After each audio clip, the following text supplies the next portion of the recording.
Voici 5 fois où Kakashi a choqué tout le monde. N'hésitez pas à vous abonner pour plus de vidéos sur Naruto. La première fois que Kakashi a choqué le monde entier, c'est bien entendu quand il a utilisé son Sharingan pour la première fois sous nos yeux ébahis. La mise en scène dans l'anime est assez drôle, puisque il garde sa main sur son bandeau un long moment avant de dévoiler son dojutsu en balançant des phrases du style « Bon, je crois que je vais devoir l'utiliser ».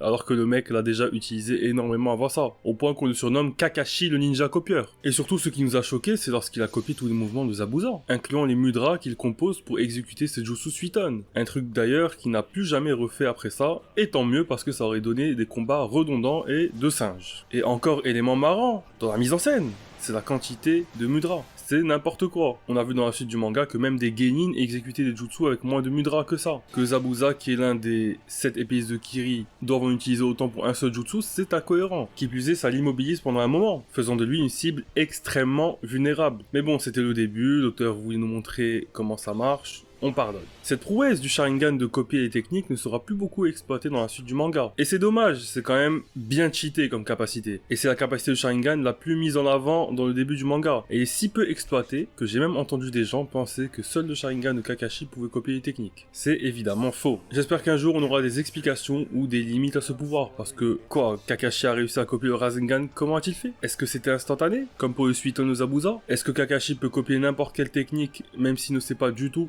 transformer la nature du chakra de cette technique de base? Par exemple, peut-il copier du Futon s'il n'a aucune affinité avec le chakra du vent et n'a jamais réussi à exécuter une technique Futon? Pourquoi Sasuke n'a pas copié le Rasengan? Beaucoup trop de flou autour de ce pouvoir, trop sous-estimé à mon goût. La deuxième fois que Kakashi a choqué tout le monde, c'est lorsqu'il a utilisé pour la première fois son Mangekyo Sharingan. Pareil que pour la première utilisation du Sharingan qu'on a vu, il a mis longtemps avant de l'activer. Mais à la différence du Sharingan contre Zabuza, cette fois-ci c'était vraiment sa première utilisation. Ou du moins sa première utilisation consciente, puisqu'on sait qu'il l'a débloqué en tuant Rin. Replacez-vous dans le contexte de l'époque.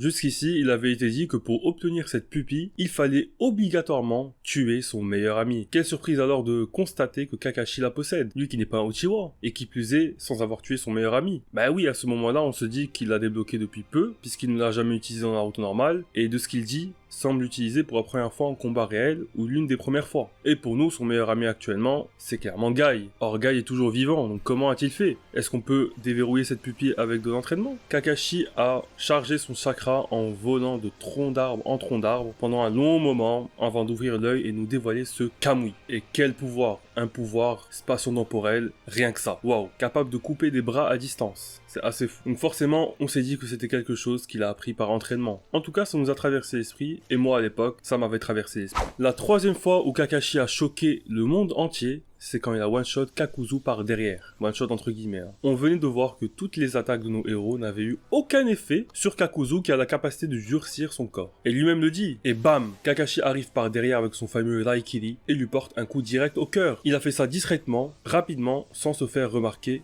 d'un coup. Et alors que Kakuzu venait de dire qu'il était invulnérable. L'explication, c'est la nature du chakra. Le Raiton ou foudre de Kakashi, étant supérieur au Doton ou terre de Kakuzu, ce dernier peut briser cette carapace. Il nous a quand même bien surpris le sensei.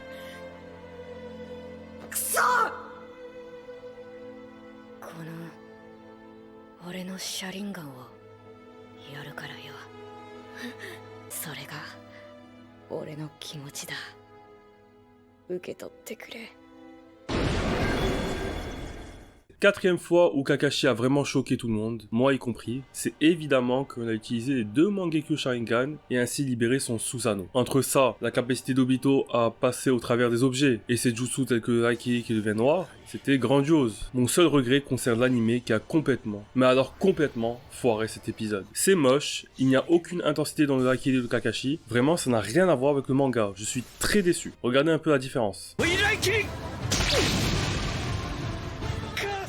C'est mieux en manga, vous ne trouvez pas? La cinquième et dernière fois que Kakashi nous a tous choqués, c'est après la fin du manga, lorsqu'on découvre son vrai visage, ce qui se cache sous son masque. Depuis le temps que les fans de Kakashi comme moi rêvent de savoir ce qu'il y a sous son masque, et pour le coup c'est vraiment au sens littéral. Je rêvais du visage de Kakashi, je me l'imaginais en rêve pendant mon sommeil. Ça m'obsédait, je n'arrêtais pas de me questionner. Pourquoi porte-t-il un masque? À quoi ressemble sa tête? Pourquoi les commentaires sur le fait qu'il porte un masque sont rares? Pourquoi il ne montre tout simplement pas son visage? À Naruto et Sakura qui meurent d'envie de le voir. Les montages à l'époque sur Paint ne sont finalement pas si loin du vrai visage Kakashi. Et ce même visage est proche d'une planche de l'auteur où les chiens de Kakashi discutent avec Naruto du visage Kakashi. J'ai bien aimé le petit grain de beauté qui vient apporter une spécificité au visage Kakashi. Moi je suis content, le visage me satisfait et on dirait qu'en fin de compte, il cache son visage vraiment juste pour le style. Pour ceux qui pensent qu'on voit son visage avant l'épisode du Susanoo, sachez que dans l'anime oui, mais dans le manga, on ne voit pas le visage de Kakashi. Il a été dévoilé quelques mois après la fin du manga via un chapitre spécialement dessiné en crayonné à l'occasion d'une exposition Naruto au Japon. C'était en avril 2015. L'épisode hors série 469 de Naruto Shippuden ne fait qu'adapter ce chapitre et il rajoute une moitié d'épisode qui d'ailleurs comporte de nombreuses incohérences, mais j'y reviendrai dans une vidéo dédiée, alors abonnez-vous et n'oubliez pas,